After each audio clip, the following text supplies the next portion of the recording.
In the year 100 before the Common Era, beneath the towering columns and marble echoes of ancient Rome, a child was born into the Julian clan, a patrician family with ancestral ties to the mythical goddess Venus herself. His name was Gaius Julius Caesar. At first glance, he seemed just another privileged youth, destined to drift among Rome's elite. But the tides of fate had sharper plans. From a young age, Caesar displayed a unique hunger, not merely for status, but for significance. As the Republic trembled under political turmoil, a man named Sulla seized control of Rome, declaring himself the ultimate authority. For young Caesar, this was more than a moment of crisis. It was a test. Sulla demanded that he sever ties with his wife, the daughter of a political rival.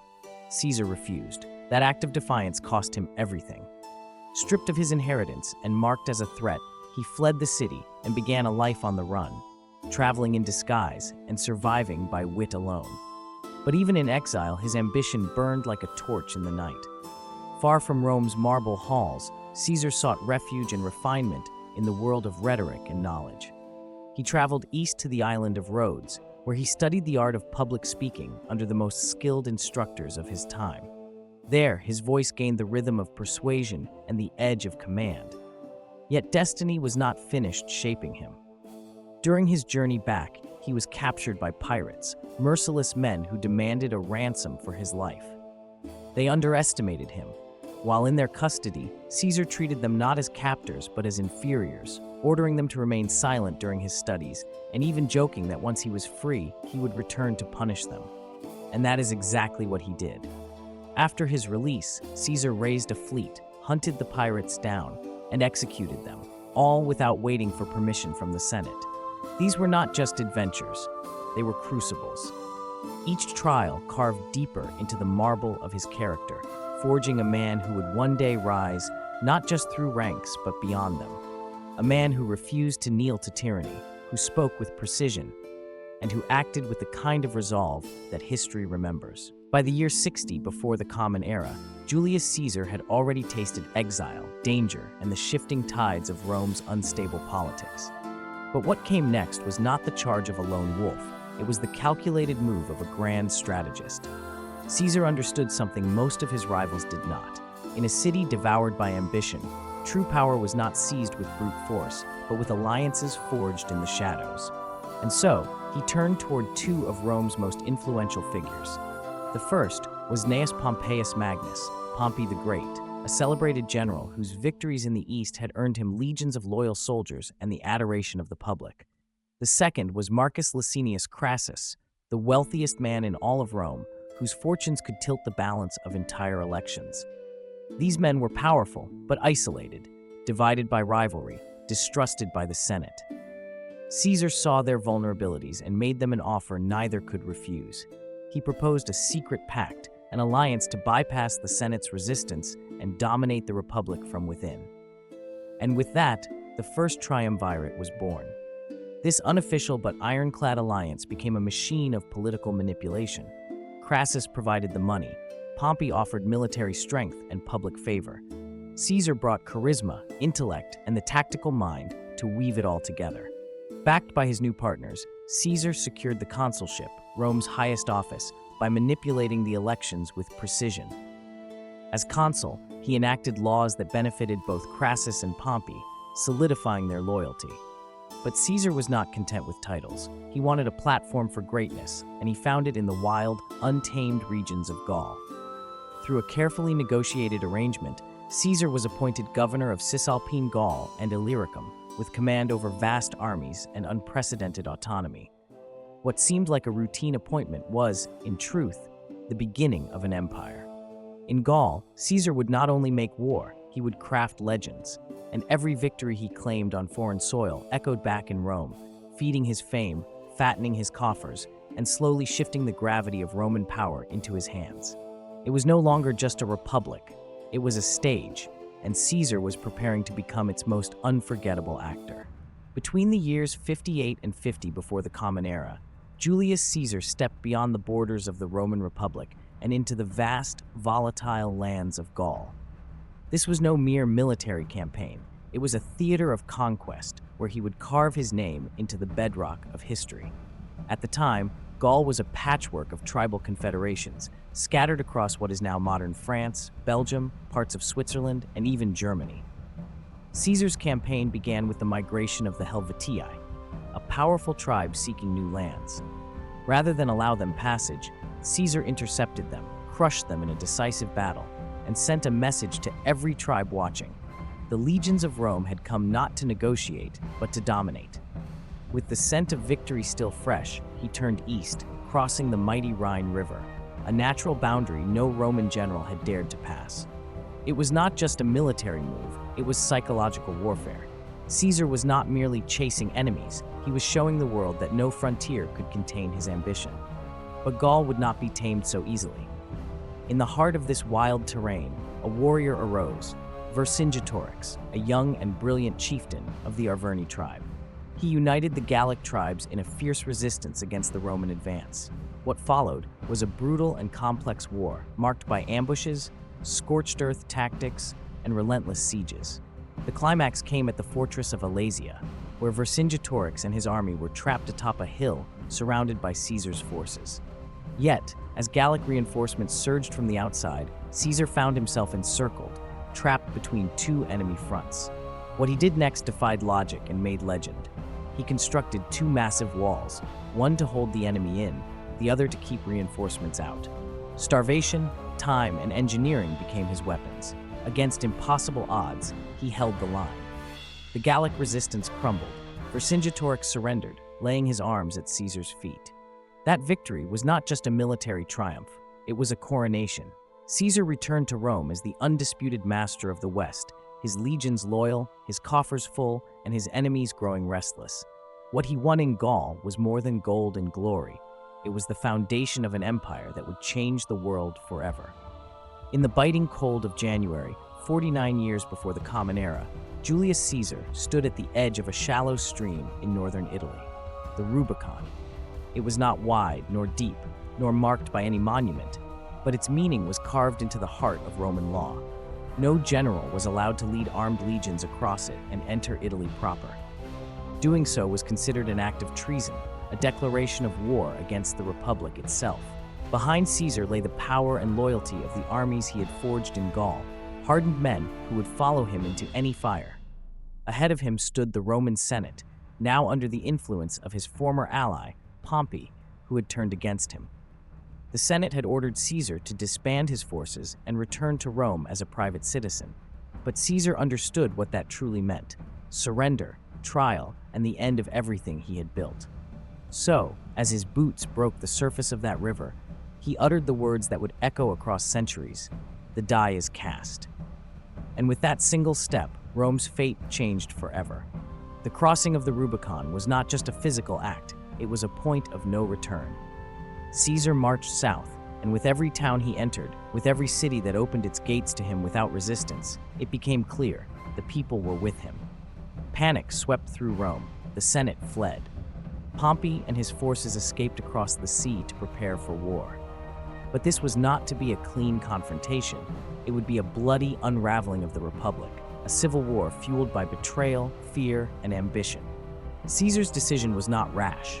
It was deliberate, sharpened by years of political maneuvering and strategic patience. By defying the Senate, he was not merely chasing power, he was challenging the very structure of Rome's fragile democracy. Every legionnaire who followed him did so not just out of loyalty, but because they believed in his vision of Rome. And as the war unfolded, it would pit citizen against citizen, friend against friend, former allies against one another, all because one man refused to kneel. One man dared to cross the Rubicon. In the blistering heat of the Thessalian plains, in the year 48 before the Common Era, two titans of Rome stood on the brink of history: Julius Caesar and Gnaeus Pompeius Magnus, once allies, now enemies, locked in a duel for the soul of the Republic. Their legions faced off near the ancient town of Pharsalus. Pompey, backed by the Senate and commanding a larger army, believed Caesar would hesitate. He believed wrong. With disciplined tactics and an unshakable will, Caesar launched an assault that turned the tide of the battle. His smaller, more experienced legions shattered Pompey's ranks. The once celebrated general fled the battlefield, humiliated and broken. But Caesar did not stop there. He pursued his rival across continents, not to reclaim territory, but to eliminate doubt. In every corner of the Republic, there could be no illusion. Only one leader would remain. Pompey fled to Egypt, seeking asylum. But what awaited him was not sanctuary, it was betrayal. Pharaoh Ptolemy's court, hoping to win Caesar's favor, murdered Pompey before his former ally could even reach him. When Caesar arrived and was presented with Pompey's severed head, he did not rejoice, he wept. Not for the man, but for what the Republic had become. Yet in Egypt, fate had more to offer.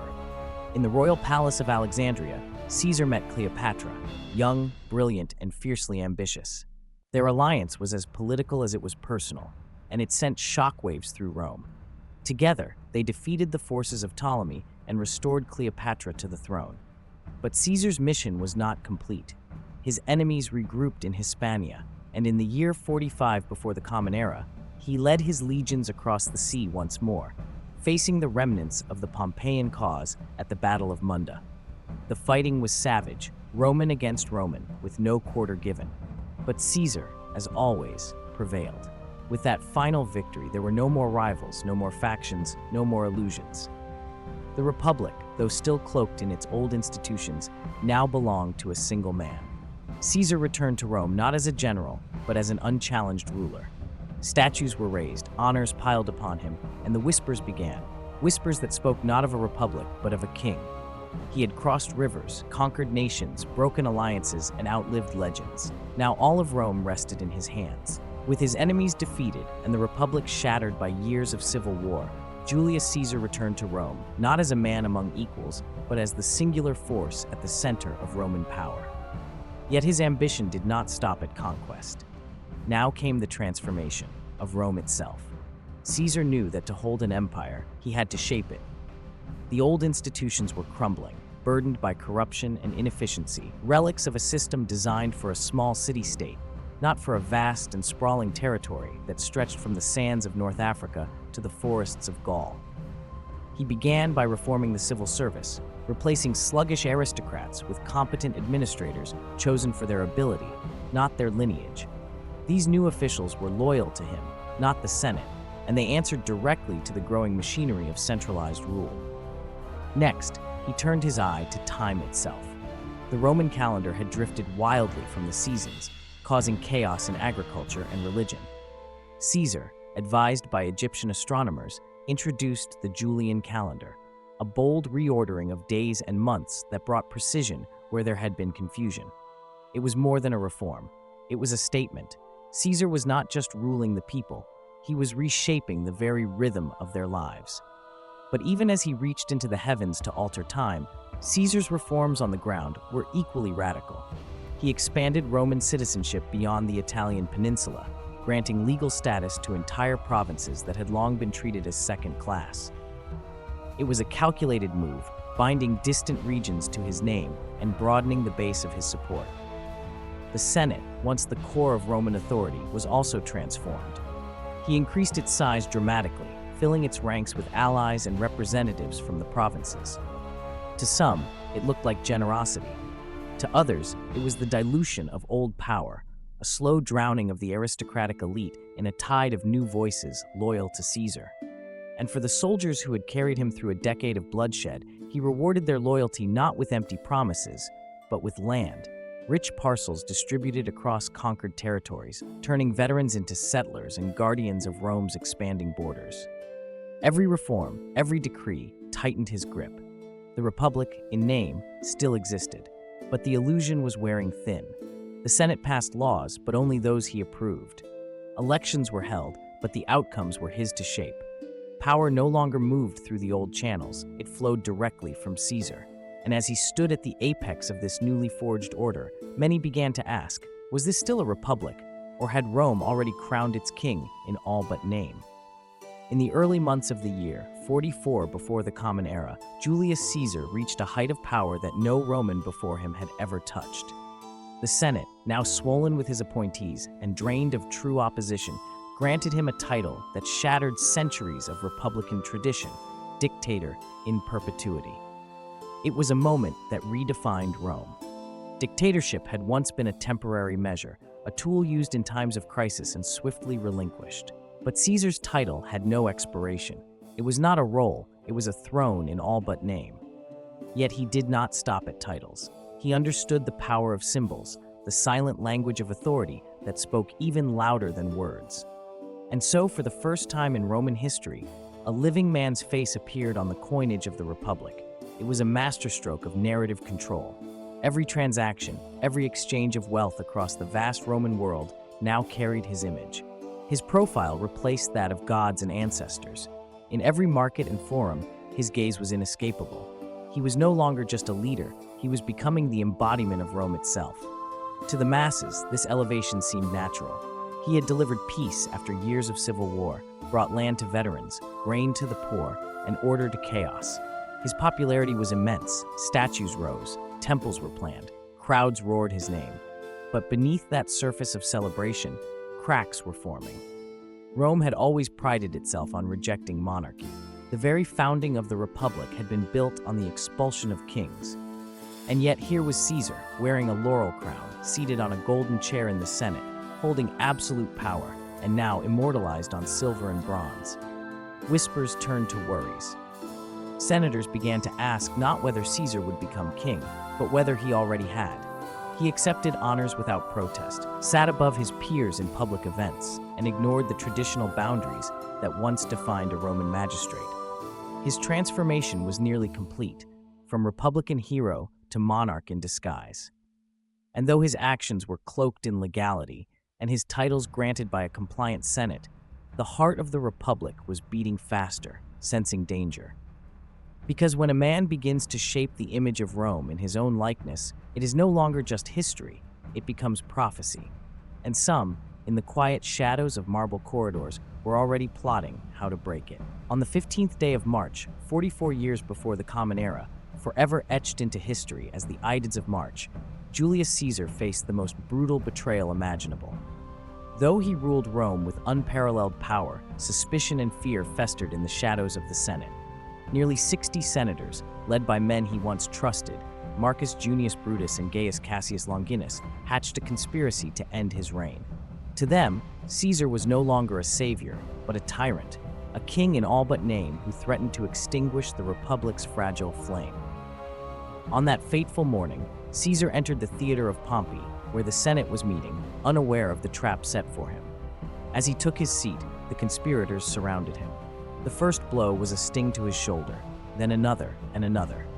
By the time it ended, he had been stabbed 23 times. His life, once the pulse of Rome's ambition, was extinguished beneath the marble columns of power. The legend of that moment transcends history, immortalized by William Shakespeare's haunting words, "Et tu, Brute? You too, Brutus?" The phrase captures the shattering weight of betrayal, a friend's hand turning against the man who trusted him most. Caesar's eyes are said to have scanned the faces of his assassins, a mix of shock, pain, and disbelief etched into his final expression.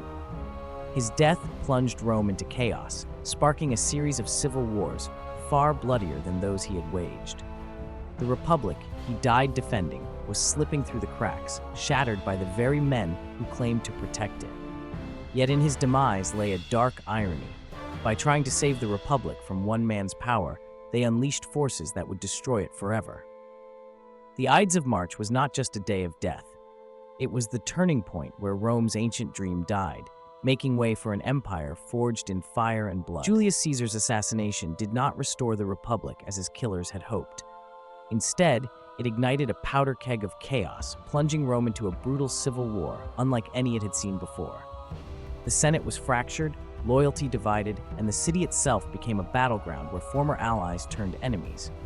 Into this maelstrom stepped Gaius Octavius, known to history as Octavian, Julius Caesar's adopted heir and grandnephew. Young, ambitious, and politically astute beyond his years, Octavian seized the moment. He inherited not just Julius Caesar's name, but his legacy, his supporters, and the vast machinery of power that came with it. With shrewd alliances and relentless determination, Octavian outmaneuvered his rivals, including Marcus Antonius and Cleopatra, in a series of battles and political gambits that culminated in the decisive clash at Actium in 31 years before the Common Era. As Marcus Antonius and Cleopatra's forces fell, Octavian emerged supreme, unchallenged in his control over Rome and its territories. Yet he understood the danger of appearing as a dictator in the mold of Julius Caesar. Instead, he presented himself as the restorer of peace, the preserver of tradition, and the humble servant of the Republic's ideals, though in truth, he wielded absolute power. In 27 years before the Common Era, the Senate granted him the title Augustus, marking the birth of the Roman Empire. This was no longer a republic balancing competing interests, but an empire centralized under a single ruler. Augustus reorganized the government, reformed the military, and established a period known as the Pax Romana, a two-century era of relative peace and prosperity. The chaos that followed Julius Caesar's death gave way to rebirth, but at a cost. The Republic was gone, replaced by an empire that would dominate the Mediterranean world for centuries. The legacy of Julius Caesar had been transformed, not ended, as the foundations of imperial Rome were laid in the ashes of civil war.